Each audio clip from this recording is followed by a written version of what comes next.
Hi, I'm Julie Ross. And I'm Gregory Abbey. And you're listening to the Parenting Horizons podcast. Julie is a longtime parent educator and counselor. And Greg is an actor, writer, and director, and more importantly, a parent just like you. Through conversations covering a range of different topics, challenges, and roadblocks, we hope to give you a few of Julie's tools that might just help make parenting a little bit easier. Look, nobody's perfect, and parenting is challenging, to say the least.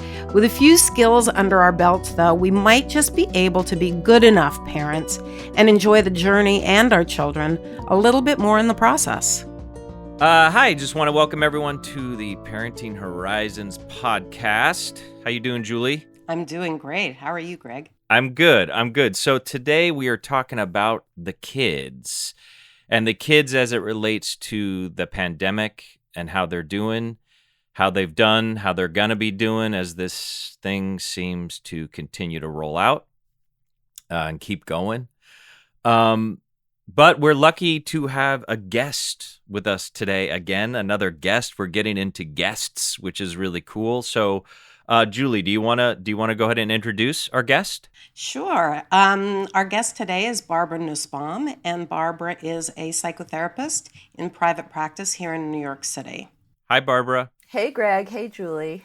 Thank you for joining us. So, Barbara, do you want to just briefly talk a little bit about what you do now and maybe your journey getting to this point and the work you do? Sure, I'd love to.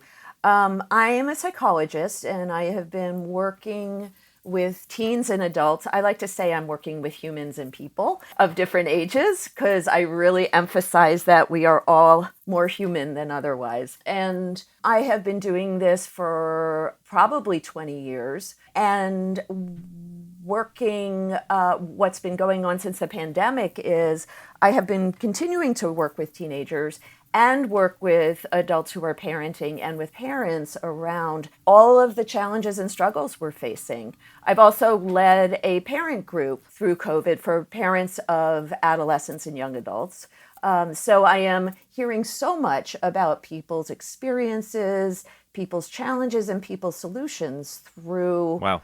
I use solutions lightly, people's ways they're coping. Another reason I'm here is because Julie and I have known each other now for close to 20 years, and any conversation Julie would want to have with me, I jump to. And we have been colleagues, we work together in many different ways, and it's always incredibly stimulating and so helpful to have conversations together.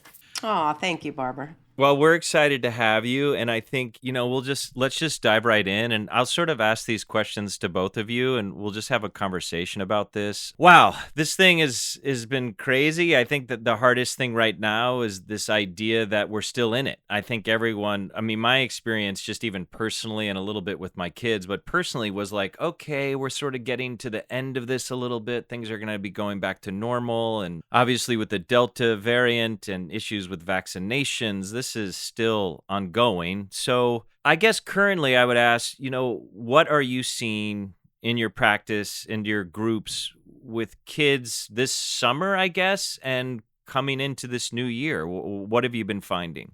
Barbara, let's start with you. Going into the summer, and I think this is going to be useful for going into the new school, there was so much apprehension. Teenagers going to camp, kids going to, maybe it started also in the spring, going back to school. People not knowing how to do this anymore. I don't know how to socialize. I haven't seen and been with kids. Now it varies. Some kids have been in school more than others. But kids and parents worried about getting back into this and going back to normal. Now what I would like to shake up and really go on record now is I think it's the wrong framework. I don't think we can be thinking we're going back to normal. Yeah, the whole idea of what normal is and what should have been normal this past year. So how do you reframe it? And why do you reframe it? I reframe it because we don't know how COVID is going to go. It seems pretty clear it's going to be with us for a long time. We don't know what way, shape, or form. We're probably going to have to learn to live with it in some way. I don't see this as pessimistic or optimistic. It just is. And I think it fits into a bigger world. Our world is vastly changing. And I will say in the last few weeks, I have heard more than ever kids, adults alike, talking about how difficult things are, whether we're talking about COVID, global warming, politics. And I think there is a new norm that is shifting our ground that we had been standing on more firmly. And I think we really need to have new skills and a new approach to how we're dealing with what comes up in our world. Julie, do you want to speak to that a little bit? I mean, I agree 100% with what Barbara is saying. I think perhaps it was always a mistake to look at this as we're going to go back to something. I don't think there's a back. I think there's only a forward. I don't even know that we can call it normal because our framework for how we looked at the world has drastically changed. You know, it's no longer kind of free, easy, breezy sort of stuff. So I think it's really important for parents especially to begin to adapt themselves to how do we move forward, because the kids are going to take the cues from the parents. So you mean the parents need to kind of reframe it themselves, their approach to how they deal with the kids and how they deal with this situation. So it's more of a benefit to the kids, obviously, I guess. Barbara, I mean... Yeah, and Julie and I were talking a lot about this before the show, and we are very much, I think, in agreement about coming from a perspective of resilience and what I'm starting to call is really hardcore resilience. And I'm talking hard, I'm talking core, and I'm talking resilience. And what I mean by that is, you know, resilience in the past 10 years has been a word that has been used with, we're going to make our kids strong and we're going to get them into good colleges because they're resilient. It's lost its true meaning. Resilience is hard. The basic definition, which I've written a lot, wrote my dissertation, I did a lot of research on this, is the ability to stand in adversity and come back from difficult times or difficult events or live in difficult times using strength, support systems, the real strength and soul in ourselves. And we're still going to be feeling stress and hard emotions and suffering, but we function and we're going to be functioning. And I think that shift in parenting really needs to be made of looking at this as I don't know that there ever was a normal. I think those of us who I agree. were financially successful weren't dealing with active, aggressive race issues against us. There was an easy breezy, but it was a delusion or an illusion. Right. I think it was a understandable protective mechanism that we were certain and we knew what to do. I think that was really blown apart probably in the 2016 election, whatever side you're on, and then it has continued and continued. Yeah, and I think the pandemic was bad enough that it blew any of that out. It kind of unearthed things that were always there. I think, and Julie, maybe you can speak to this. So when you talk about resiliency, Barbara, what I hear and what Julie and I talk about all the time is an acknowledgement of the hard feelings.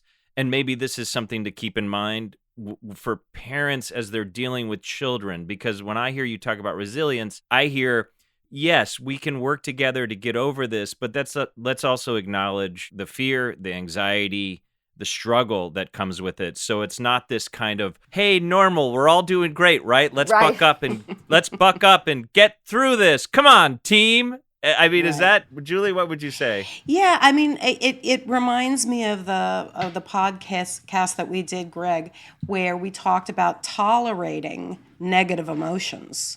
And to me, that really comes into play here. And I think that's probably what Barbara is calling the core part of the hardcore, is that the illusion, right, that some of us lived under because we were white, middle to upper class or socioeconomic status, it wasn't hard. We didn't have to tolerate a lot of negative emotions that others did. And I think it's about everybody learning how to not pull up your bootstraps, right? Not feel the feelings, but feel the feelings and move forward through those feelings. And with those feelings. Thank you, Barbara. And You mean with as those feelings. as opposed to trying to cut them out, Barbara? I mean, can you talk a little bit more about resiliency and how you frame it? Sure. And Julie, I'm sorry, I didn't mean to interrupt, but I think even the language of through the feelings or getting through it is going back to a framework that isn't helpful. I think it's living with the hard feelings, and that is at the core. I also think about core as, strengthening our core. Resilience is an ongoing process. Resilience is a verb that we work at continuously as parents, and we continue to work in helping our kids develop the core resilience muscles. So it's not something that one acquires.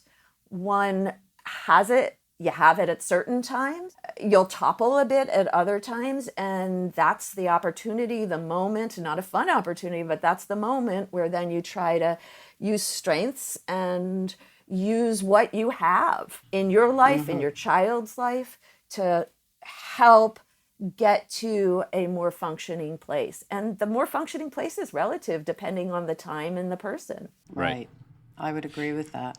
I mean, we can sort of talk about this throughout as opposed to waiting to the end. So let's say we're in a situation with the children that are struggling, having anxiety, because I'm sure that's something that's going on. So in terms of what we're talking about, in terms of resiliency, what are some of the things you can tell parents in terms of how they approach the situation with their kids that's helpful for them?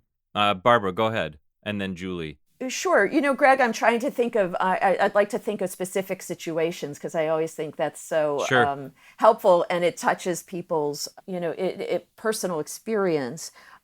So let's say going back to school, and I will say it's the kids' experience and the parents' experience, because there's no parent without a child, there's no child without a parent or caregiver. Let's be expansive, and it may not always be a parent, it can be a caregiver. Right. So we think about both. So with kids going back to school, there's the anxiety about, am I going to socialize? Some kids are starting high school and have never been there, and they're already in 10th grade. Right. Some kids are going back as 11th graders and were only there for 6 months, so barely made friends. Well, and I would think some kids have fallen out. I mean, I've heard from friends that their son or daughter fell out of friend groups, and it's all been weird because it's been online or on Zoom or on social media, and navigating those insecurities, which I think have always been there forever. But now they seem more complicated, I guess. Well, in my, what I have kind of seen is that this pandemic really put kids' social development on hold. And there's so much social development that occurs in middle school and high school. I would say elementary school as well. But what I've seen and kind of the way I've been thinking about it is that this pandemic, for a lot of kids, depending upon their grade and their age, but certainly in the middle and high school years, put their social development on hold. As Barbara said, maybe a kid had 6 months of school and they're now high school and they're now going back as an 11th grader. What I see is in the middle school years, kids who had 6 months or less of 6th grade and are now going into their final year of middle school. Right. And that's a huge leap. If you're going back as an 11th grader, at least you've got another year, right?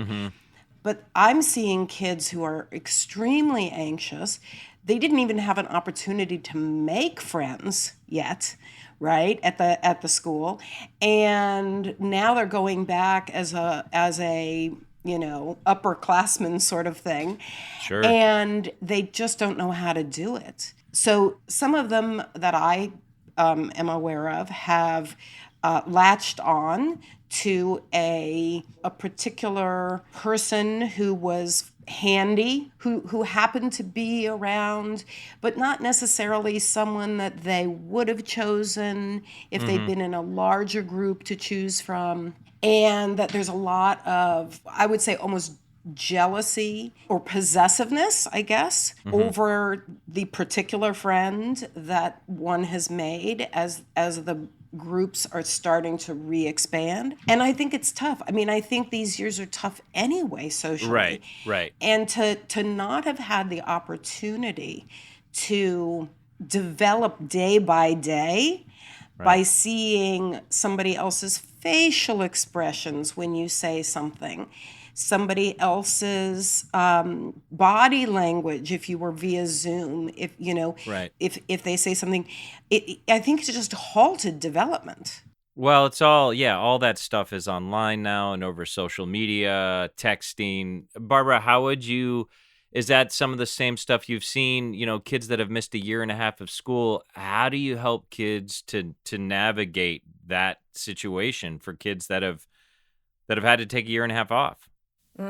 Well, I think that we're all in the thick of this now and trying to help parents and kids navigate it. I think that I always learn so much from my patients, and a patient and I were talking about this the other day, about breaking it down to what you do know, what you feel good about, and what you're worried about and what you're scared about. I think anxiety can become a big amorphous cloud. And I think particularly for middle schoolers, high schoolers, and elementary schoolers, of course, that they're all more concrete than we think, even if they think they're not. What do you mean when you say they're more concrete? I think it helps them to be very specific about real world, real life things. So going back to school, what is it going to look like? Who do they know? Is there, while you hook onto somebody handy, can you connect with that person before you go into school? Can you go into school with that person? Are there people who, I think one of the biggest fears is, who am I going to sit with at lunch? The lunchroom is terrifying. And this is a moment, by the way, in talking about the hard feelings and the core, building that up, you will likely get, everybody else has friends, I have no one to sit with. That's where it generally starts. Unless you're in, maybe the, 20% that feels okay. There is that, and I think we should acknowledge there are some kids who are doing fine. But helping them think through that, sitting with the hard feelings of, I'll have no one, everybody else has everyone. It's on their Instas, they're hanging out with friends. And then sort of breaking down, okay, how can you navigate these things? I like that, Barbara. I feel like that's a very pragmatic approach and practical. And I think that that's helpful for kids because, as you said, anxiety is kind of this amorphous thing. And I like to say anxiety lies. What do you mean when you say that? Oh, you mean because... I mean, as someone who's had my own anxieties, that it gets bigger than in your mind than the reality of what it is. And I think if you're not sharing it, it always grows and grows and grows, right? Right. And, and it spills over into other things. So you can start anxiety about, it can be just this little whisper, is it going to be okay? Kind of thing. And then the mind begins to race. And that's where anxiety lies, because anxiety will tell you all the bad things and smother the positive voices that you might be able to summon up within yourself. And it starts as one thing, and then it's like dominoes. Suddenly you're worried about things that you have either no control over or are ridiculous almost if you were to look at it without the lens of anxiety on. I would imagine if you're not having a communication with your child about it, that's the issue, right? Is that stuff's going to grow if it's an internal experience that they're not sort of getting out in any way, any forum. The idea being that if you're not in communication with your child about this anxiety, because you're talking about how anxiety can grow when you start to spin out, and if you don't have a place for it. And so if the child, whether it's with the parents, whether it's with the therapist, whether it's with friends, right? I guess, is that something that's important to keep in mind, is that, and we also come back to getting kids to talk, because not every child, especially a teen and tween, is going to open up to their parents we've done a lot of episodes about how you kind of open that door, but it seems to me that as like sort of an Uber overall thing, that's important to try to keep a dialogue going about these experiences so they're not in their room at night on their phones with their friends and then spinning out. And one of the things that Barbara and I have, had conversations about is I think because of the social media, kids are aware of big adult issues like global warming, like racism. And I'm not saying that they shouldn't be aware, but I think in the midst of the pandemic, and we've got, all of these other huge components of the past 4 years, right? Sure. That Politics. I think kids feel overburdened in a way. And again, a lot has to do, I think, with social media. And Barbara, you can, correct me if you think that I'm off base here, but I think that there's anxiety around global warming. I mean, it's not good. Huge. The news is not good. Well, in politics, Barbara, what would you say about that? Well, I have Julia and I have talked extensively about this. That I think that kids have been overwhelmed, and when I say overwhelmed, what I mean is more than their system can handle, more than they can handle developmentally. And I think that it goes back to us trying to parent well, to trying to talk to our kids about all that's going on. I also think that with the politics of the last 5-6 years, we were really trying to engage our kids in these really important issues, and kids kind of wanted to be. I think what we lost track of is how much we overwhelmed our kids when they were not able to handle it. And again, as Julie said, these issues are really important, but we didn't titrate well. And I think we did kids a disservice of not putting it in child, early, and mid-adolescent, what I call biteable, chewable pieces. Can you just say, because my wife, who's a therapist, loves the word titrate too. Titrate means to like let it out a little bit at a time so they don't get overwhelmed? To dose it. It's like if you go to a doctor is going to prescribe medication based on your weight, based on who you are, based on how severe or not severe what you're dealing with is. I think as parents, therapists, important adults, caregivers in children's lives, we need to think about dosing as best as we can. The challenge we have is kids are overwhelmed by social media, and they go, social media tees up the most sensational adult and frankly the most extreme scenarios. So it heightens their anxiety. So I think as adults, as parents and caregivers, we have a number of challenges, but are important to keep in mind as we do help our kids do this, because I don't want to just paint it as challenge and negative. Remember, we're talking about our own resilience too. How do we exercise and become more resilient? One is dealing with our own anxiety and knowing it's there, not seeing anymore that we are going to get through this. And it's really getting more realistic with ourselves that, and I don't see this as negative, but life is not easy. And it's particularly challenging now. And perhaps we've been in an delusion that it should be easy, but it's not. I see one of my main jobs as a therapist to help people deal and cope and get through difficult times in a resilient way. And Julie and I both do this. We work very pragmatically and deeply. So one thing is for parents to really know and touch and hold their own anxiety as they're working with their kids. And then, the other thing is it's very hard. I don't know any professional who has successfully helped parents get off social media. My feeling is, Julie, you can differ, but it's way bigger than us, and the train is out of the station. I do not differ at all. I completely agree. Yep. Yeah, and I think, well, there's two things you said. Julie and I have spoken about this before, and I think it's really important to keep in mind that it's not just about the kids. Like if the parents aren't, and I speak this for myself, who tries to do work on myself as well. Like if the parents are not in good shape and not dealing with their own issues around anxiety and the pandemic, because it's affecting all the adults too, that it's going to be much more difficult. It's not just about the kids. So the parents, I think, need to do their own work.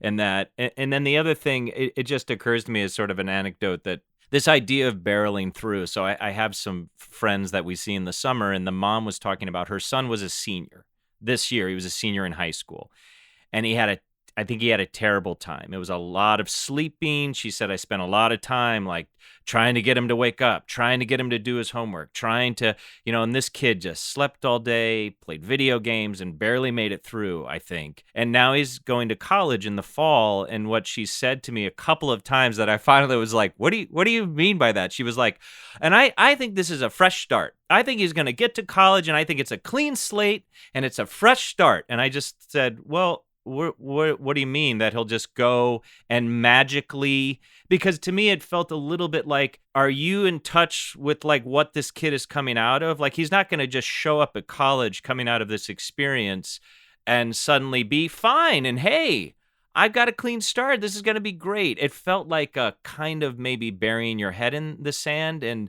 I mean, have you seen some of that? To me that felt like I'm not sure we're in touch. And I feel like that's what we're talking about is, hey, we got to be in touch with what just happened. The hard part too, like this is not magically going to end. Does that resonate with either of you? Oh, for sure. I think that parents, I think this is, this goes back to some of the things that we have talked about before, which is that parents, kind of going back to this idea of tolerance, parents don't tolerate their children's negative experiences or feelings well. So this idea of a fresh start, it's like, oh, good, I won't have to deal with him anymore. I won't have to deal with his emotions anymore. Phew, it'll all magically work out. And I find that parents are more effective at helping their children when they go to that deep place, when they acknowledge that it has been hard, when they say, I get it. And they normalize the difficulty. I think, back to what Barbara was saying about what she tries to do is to help people recognize that life is hard. It goes back to Buddha, right, who said life is difficult. And once you acknowledge that and embrace it, it actually gets easier. And Barbara, do you want to expand on that a little bit? I do. And I want to go back to, I'll start with what your conversation, Greg, was with, we're going to have a fresh start. I have all the empathy, if not sympathy, as a parent of a teenager, that is coming from a place of wrenchingness, of not how hard it is to see our kids go through pain. I remember Julie, over 10 years ago, said, as a parent, if you were giving a choice of saving your kid or cutting off your left arm, you would say, here's my left arm and my right arm. Right. So it's very hard to see our kids go through this, and it's very hard to tolerate those feelings. And I think when we don't have something to give them, it feels like we're not doing anything. But we are. If we can almost stop for a minute each day, and I'm not prescribing each day, but stop for a minute and say, where am I? How do I feel about my kid having a hard time? Let me just be with that. I think even that could help approach. It's simple and it's not going to solve everything, but help approach your child in a different way where your expectations are, okay, my kid is having a hard time. And think on a spectrum. Here's another practical thing, that it's not success or failure. It's who my child is. Are they doing better or worse today? Right. And according to who he, she, they is. Right. So readjusting this idea of what quote unquote success is and getting through this. Is that the idea? Yes. And some kids have had a terrible time. I mean, talk about going back to school. Some kids have had to be hospitalized because of depression, Yep. eating disorders. Some kids are sort of in the, I spoke with a high school teacher the other day and I wanted to get her sense. And she said, it's like 20% of the kids are just gone. They're not even there. Who knows what's happening? They're really struggling. 20% of kids have done well enough. And then Mm-hmm. there's 60% who are eh. Muddling through. Yeah. Right. And I added to that, and there are days where each individual is at the 20% of that camera's off and I can't get out of bed. And then Yep. 20% of, oh, I met a friend in the park. Life is good. And then 60% of, I'm coping. I'm getting through. So I think that, seeing our kids, not success or failure, but where are they on a daily, weekly basis in that? And how can I support them at least getting into the 60%, maybe higher if I can. But when they're really low, then going into what do I need to do? Julie, I feel like that you've talked about that same idea, is reframing what we consider success. You've also talked about, so Julie has a 70-30 rule as a parent. Like if you're successful 70% of the time, that's great. And her rule during the pandemic was keep them alive. Just keep them alive. So can you talk a little bit about, 50%. can you talk a little bit to just expand on what Barbara was talking about, reframing, what success is? Yeah, I mean, I think that's critical. I don't think we should be thinking in terms of success and failure. I think, we get to the end of the day and we can check in with ourselves and say, okay, well, noon was kind of bad. 2 p.m., that wasn't so bad.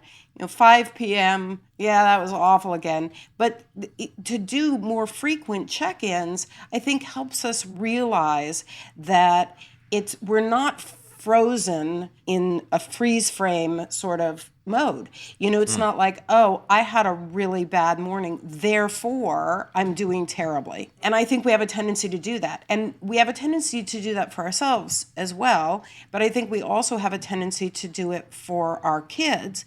I can't tell you like how many parents come to me and they name one thing. Bad negative thing, right? About their kid. And I'm like, well, okay, so that was bad, right? They failed their final, let's say. Okay, I get it. That's bad. How did they do though, in general? What were their, I'm going to put it in terms of school and grades because it's a example that's present for me right now. How did they do overall? Oh, well, no, they got good grades. It was just they just failed the final, but Right. They didn't fail the class. In fact, they, failing the final, they still got a, A- in the class. And I'm like, why are we freeze framing that? And focusing on the negative. There's a statistic that I often quote where over 90% of what kids do on a daily basis is positive. And over 90% of what kids hear from their parents on a daily basis is negative. Barbara, are you having parents come to you with the same I mean, in your practice, is it a general thing of like, they're doing terrible and what can we do to get them out of this and success? I don't know. I mean, what are you seeing? Are you seeing similar things to what Julie's talking about? I'm seeing some of it. I'm seeing a range. Right. Some parents are, talk about barreling through, or like our kids need to keep going. Our kids need to be doing all this work. They're losing ground. We need to keep pushing them. Losing ground. Right. I have also seen that the pandemic has offered a corrective to our hell-bent drive towards success, Right. getting into the best high schools, the colleges, the race to nowhere. Yes.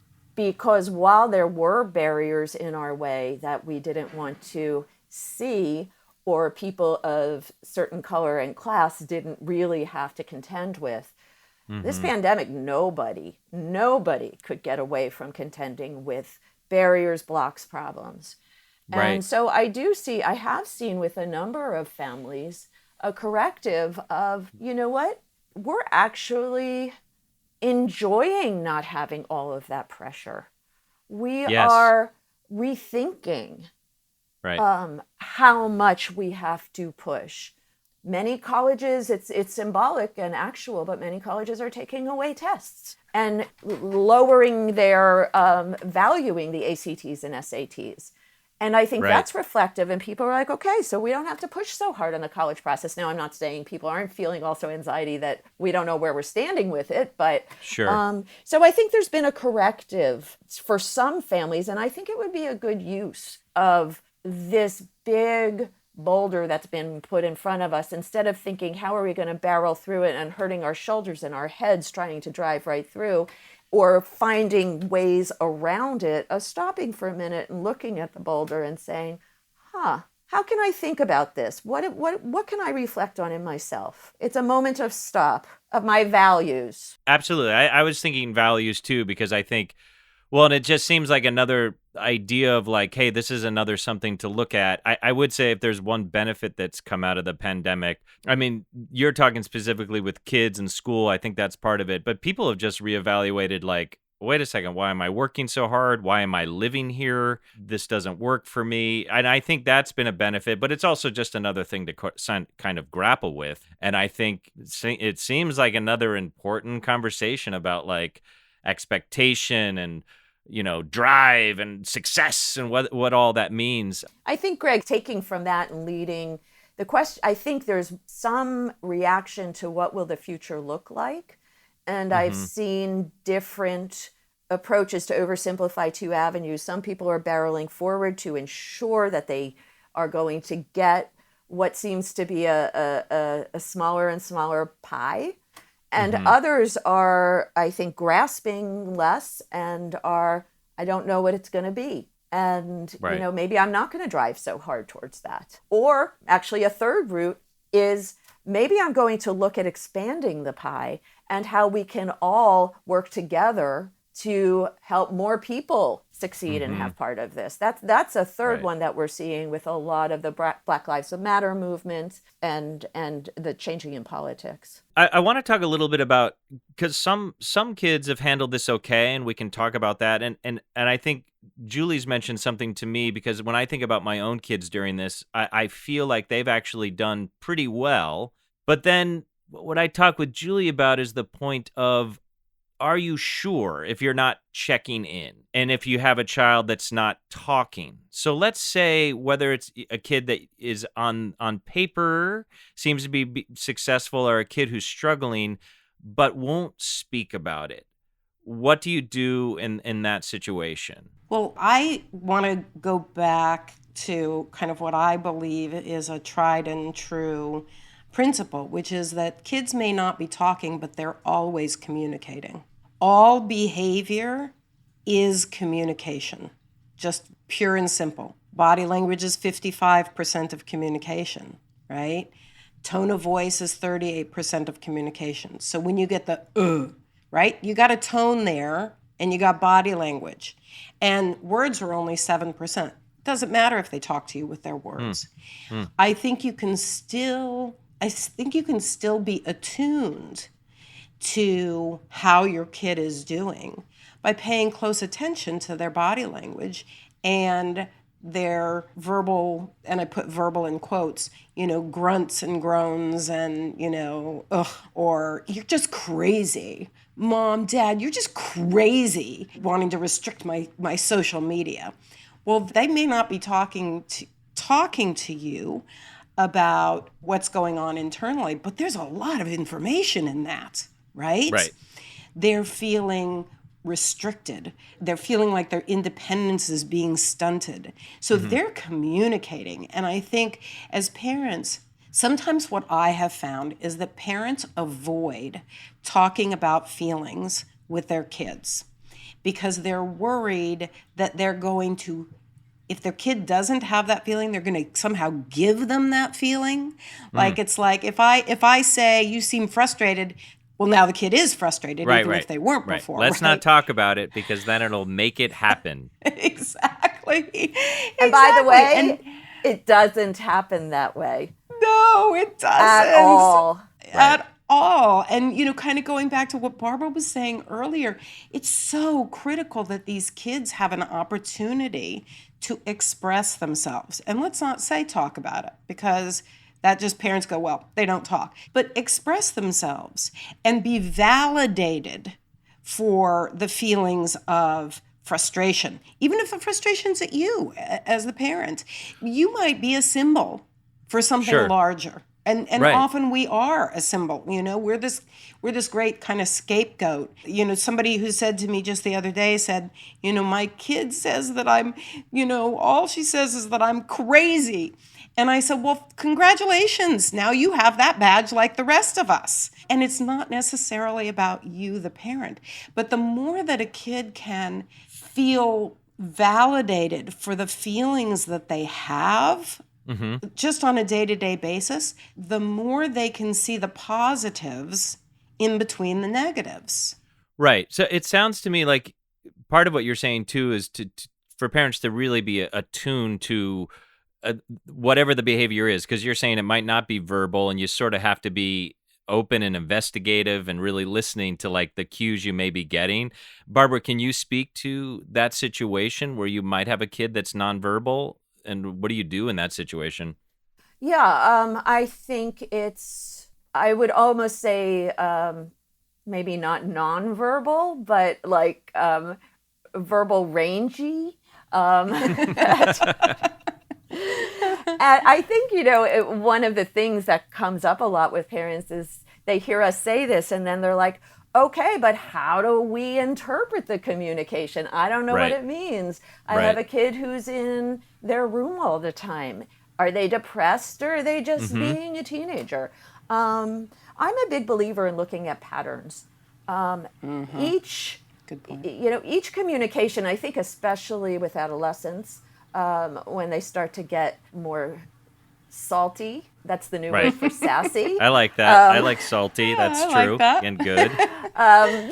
That each time, you're working so hard to try to raise your kids, you're working your tail off, you make a nice dinner, you so excited for them to come home, and then they look at you with the disdain, and you're so wounded. I heard once on a radio interview that someone said, let's just face it, we're all scared of our children. And I was like, yes. Yes. So yes, we all are. And then we recognize that and we stand up and we work with it. So, I'd like to look for patterns. Adolescents healthily will hold themselves up in their rooms. They will do that on a regular basis. When they come out, are they always down? You can see in their face. Are they looking really tortured? Are they listless? Right. Are they angry, irritable when they're out? Are they going out and doing anything? So yes, the pandemic is here and we've been under lockdown, but kids are going out doing things. Or are they doing things at home? I know some kids who have been volunteering online at different organizations. One is DeRote. It's an older adult support agency. So they're talking to they're paired with an older adult and they're talking online with them or on the phone a couple of times a week. So are they doing anything? What are the patterns in the behavior? Kids often don't want to talk and don't want to talk to their parents. So you might even, like Julie said, validate. Don't always expect them. The parents hear this. Yeah, you're not going to get it. Yeah, they're thinking, oh, I'm not doing it right because my kids aren't going back and saying, well, Mom, I was really feeling confused and then frustrated. And then I got really hurt, but then I was uplifted. No. Never happening. Once in a blue moon. If you're lucky. If you're lucky. But what you could say is, gosh, that sounds really frustrating. And they could say, you might get a grunt that says, uh-huh, or Or they might say, I'm not frustrated at all. This wasn't frustrating to me. I was just mad. That was successful. You drop in what you think you're seeing, and you do it with a light touch. Right. Yeah, And I like that. think- So go ahead, Julie. I'm sorry. I was just going to say, and you can expand on this, because it sounds like, Barbara, what you're saying, what I'm hearing in sort of that interplay you just did is there's an acknowledgement of the feeling, You're saying that seems like it would be frustrating. Something as simple as that. I like that you say a light touch. And then maybe the key is not to have an expectation that then they're going to open up and talk to you for 10 minutes about their feelings, but you have at least said, "Hey, I see you." That's what it feels like to me. Is that what, Right. Julie, what do you think? Absolutely. 100%. Yeah, I think you really nailed it, Barbara and Greg.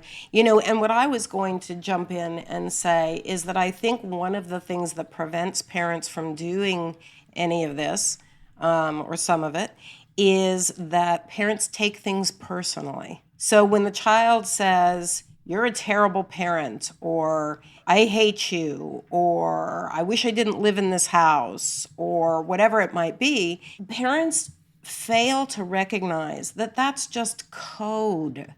It's code for feelings. And it really, when we take it personally, then we, almost all parents, drop down to being the 13-year-old themselves, or Right. being the 16-year-old themselves, and we become very combative. As Barbara mentioned a little earlier, here we've prepared a nice meal, and we are having warm fuzzy feelings about our child, and they come in and they grunt, and they're like, "I don't like this meal," or whatever, and all of a sudden we become their peer. We take it very personally, instead of recognizing that it's an indication of kind of where they are right then in that space, in their day, in their mental position on the world. And if we can underreact to that, and I talk a lot about underreacting, underreact to that and take a step back and be what I call an anthropologist, right? Observing this foreign species at whatever age they are, it's foreign to us. Like Jane Goodall did with the great apes, right? She went into their environment and she didn't try to change things. She observed. She sat with them, yeah. She sat with them and she learned what different facial expressions meant. She learned when they, flung poo at each other, what that meant. She didn't judge all of that. And I feel like tweens and teens are kind of like the great apes in many ways. We need to be recognized as parents that it's not that they are ungrateful for that beautiful dinner we made or for the warm fuzzy feelings, but that there's something pressing that is of greater emotional impact, right, than what we just did for them. And we can help them sort that out if we don't become combative. Barbara, do you want to expand on that at all? Yes, I have. I do. And something that's more pressing with emotional impact may be something that just happened in their room, or it may Right. be them struggling with emotions about who they are, who they're becoming, their independence. I don't want to sit at the table with my parents anymore. I'm done with this. Hello, you're 13. But, they're in this, changing process. And if we can all try to reference back even to a moment or two where we were 13, 16, and viscerally Sure. remember what it was like, I think that's helpful. So it may be an immediate thing, or it may just be where they are right then. I want to add another point that I think sometimes parents hear us suggesting that we observe and we don't take it personally and then respond, but I have to raise my child. I want to raise a child who is grateful and polite and engaged. So do I just let everything go? Just observe. And both Julie and I, if I can say this for you, don't believe that at all. You can. And I think it's choosing your moments of when to do the teaching. If there's a high emotional place, if you see your kid is in a bad mood or very upset, not a teaching moment. They cannot take Right. it in. Right. When our emotions are much higher, our listening, our processing, our thinking, our connecting is really limited. So wait till it calms down. Can I just ask you? I Yeah. just ask you a quick question? I just want to Sure. go back to patterns for a second because Sure. I think you articulated this, but I just wanted to clarify because what it sounds like to me, and Julie's talked about patterns too. I feel like maybe For Julie, it's 2 weeks. And is the idea that, I mean, not that that's set in stone, but I love that. is the idea that, if your child's coming out every day and seeming despondent, and that's day after day after day, that's a pattern for you, a moment to recognize, hey, we need to get some help. Because it sounded like you said, yeah, they might come out one day or even 2 days and be in the dumps, but then the third day they go and meet a friend and they have a great time. Is that sort of what you're saying in terms of patterns, Barbara? Yeah, or have a good time, right? Right. And it could be a couple of weeks. I laughed, I smiled when Julie says 2 weeks. I like that because it could be a long time. And even if they're really looking dark and dour for 2 weeks, it doesn't mean there's something wrong. But if we use the 2 weeks as a good amount of time, it's time to go in and check it out more seriously. Julie, would you agree with that? 100%. Yeah. I mean, it's that 2-week time frame that I think gives us the opportunity as parents, but also as professionals to really see if this is a pattern that is established, as opposed to if they're having a down day or a down couple of days, right?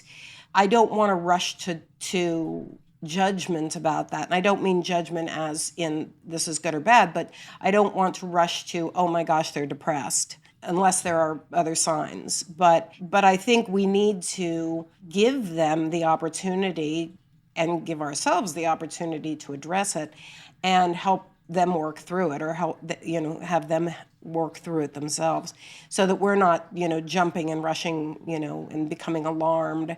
It goes back to underreact, because when sometimes we see our children's behavior and we become fearful around that behavior, about what does it mean?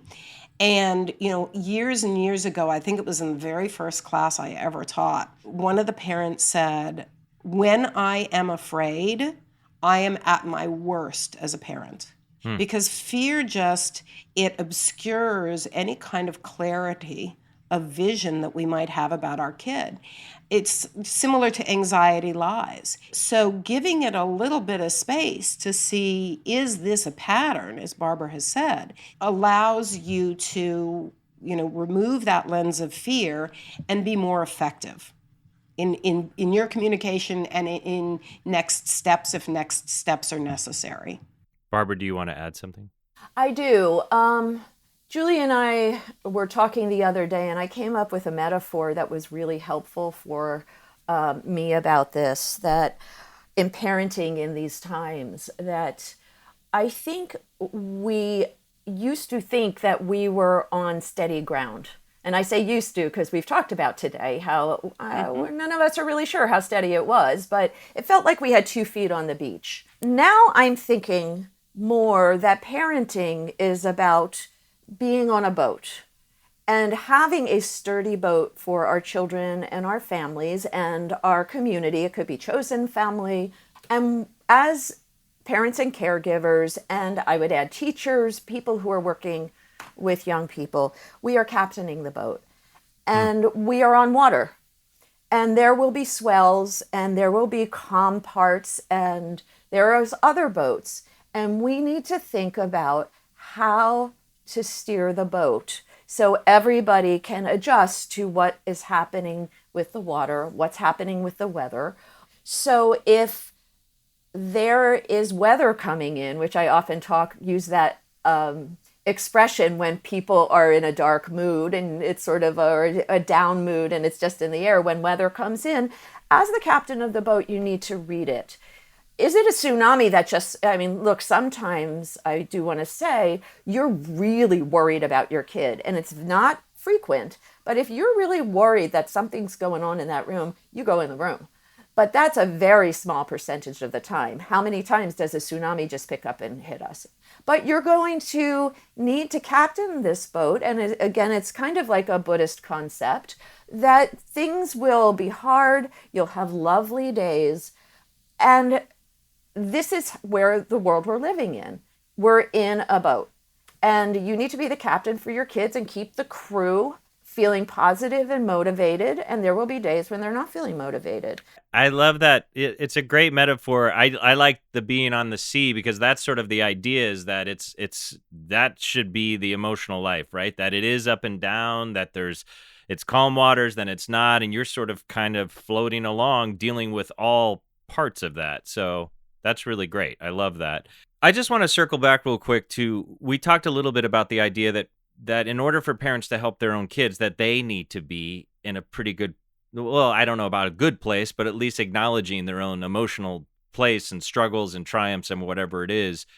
Can both of you just talk a little bit about what parents can do so that they're in a better place emotionally to be able to help their kids through this time? Yeah, well, I mean, I'm a big believer in self-care, and that, it goes back to the idea of when you're on a plane, if the oxygen mask drops, put it on yourself first and then help the person next to you. Because if you don't have any oxygen, you can't give oxygen to another person.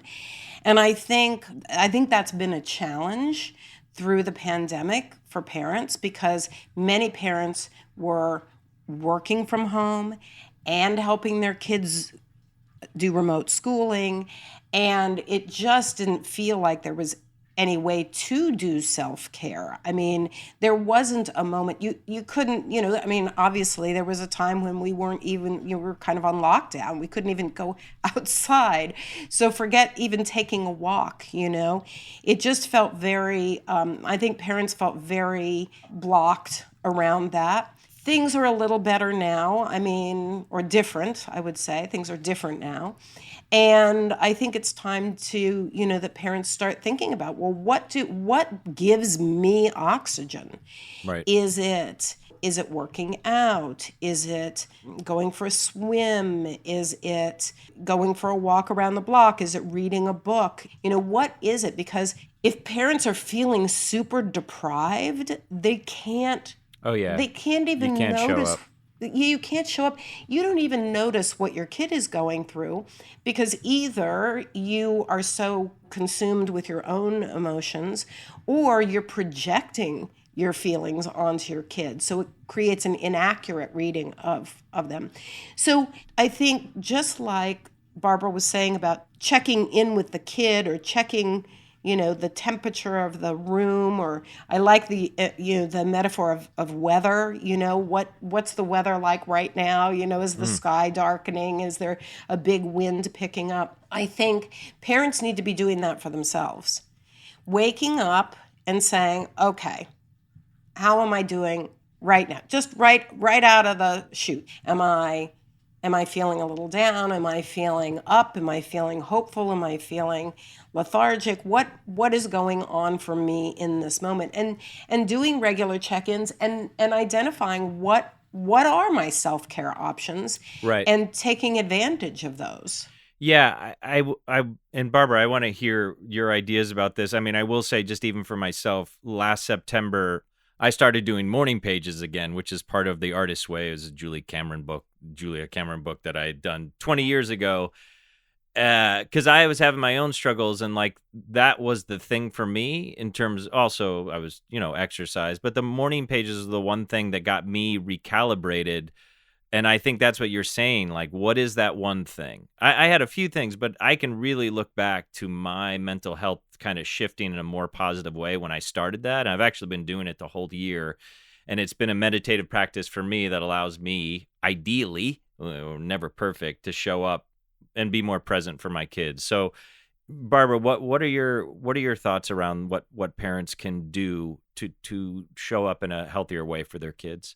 Yeah, I absolutely agree with the self-care. I look at it as concentric circles. So self-care, finding something, even one thing that you can recalibrate. If you're fine, it's like meditation. When you lose your concentration, you come back to your breath. You will feel crummy. You will feel overwhelmed.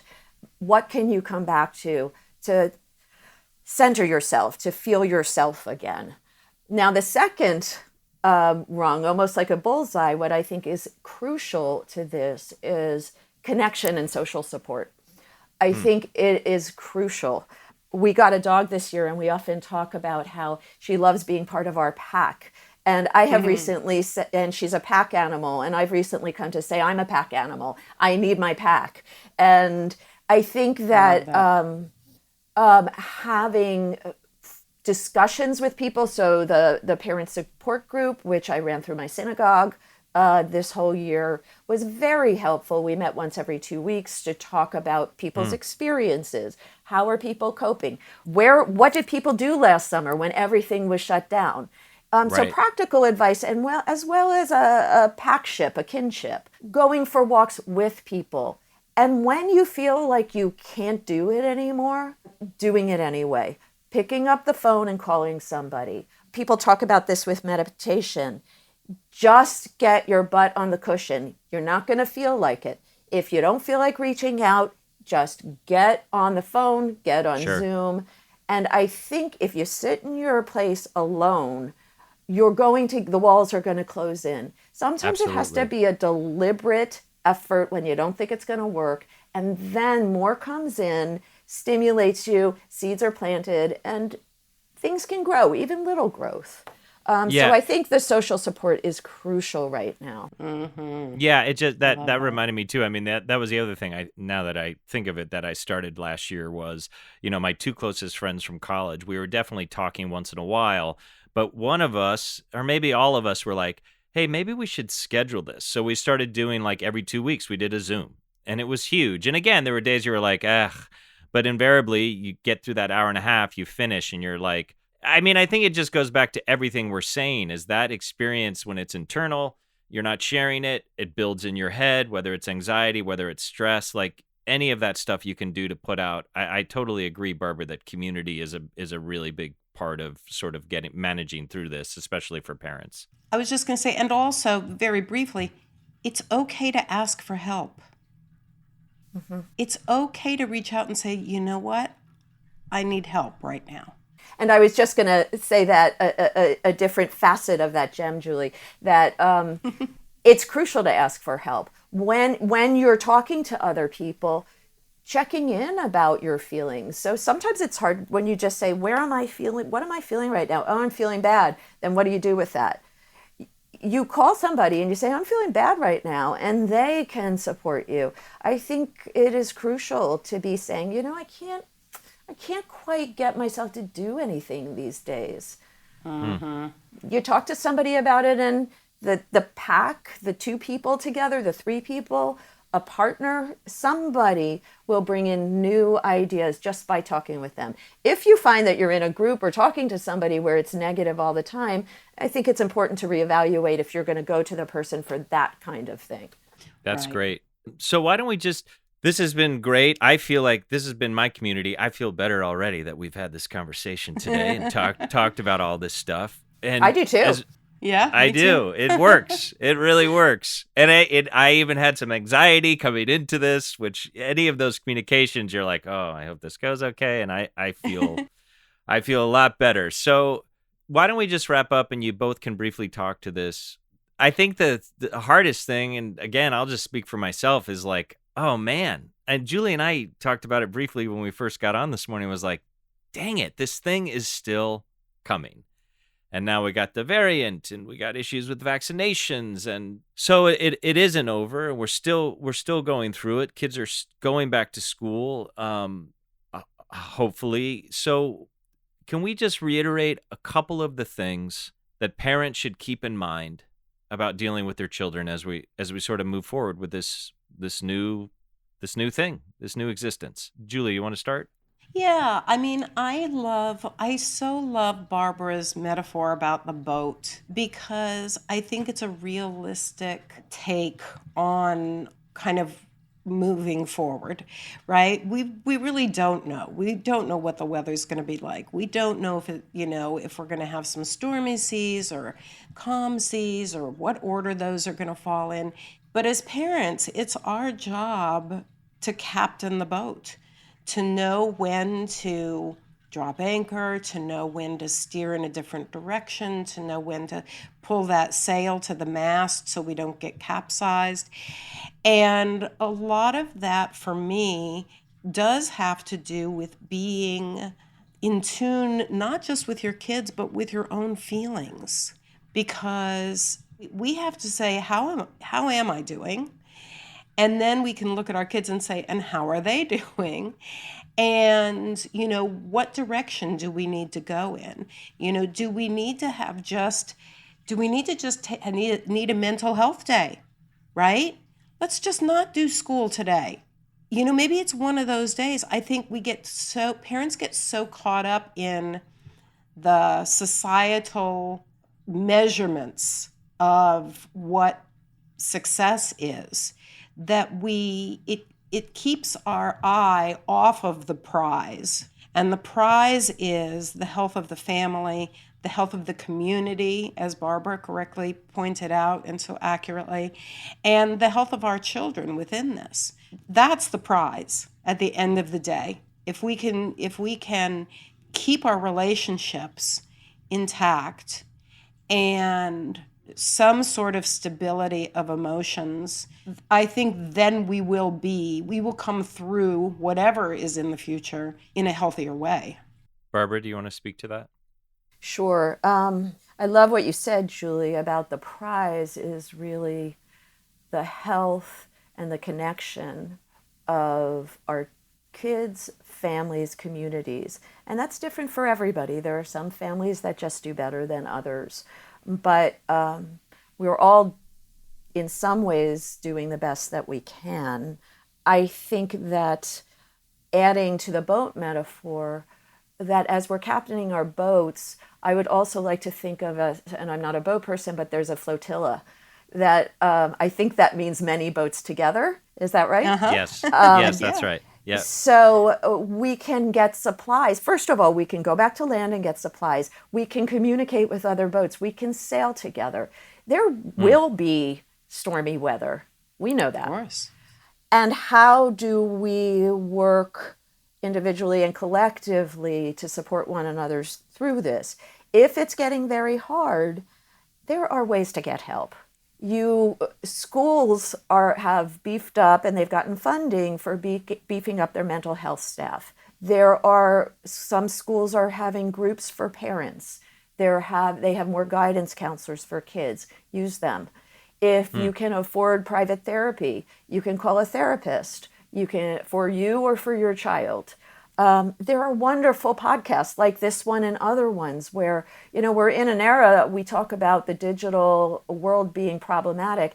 On the other hand, you can get fabulous information and feel supported through all kinds of podcasts or Facebook groups, as long as they don't get too negative, but there are Facebook groups that are tremendously supportive. So there's lots of ways to get support for ourselves and for our kids. If your kids are getting isolated, perhaps finding groups that they can connect with. Now, it would be online, but maybe not. Maybe there are organizations where kids meet in the park.